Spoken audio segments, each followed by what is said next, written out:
Okay guys, look, today we have a kukri snake. It's a very small red snake and it's already adult, so maximum length of this snake is this year about 30 centimeters.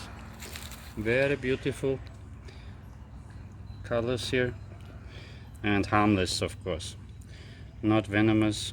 And she lives here in the bushes. So she lives in the bushes and we will then later on release her again. So this is one of our pets. We saw her first time about half a year ago. She was small at that time and she's still in this area, so not going anywhere.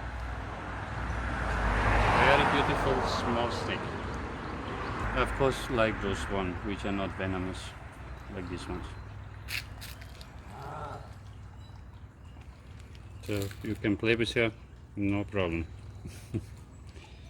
So, shall we release her? Whoops!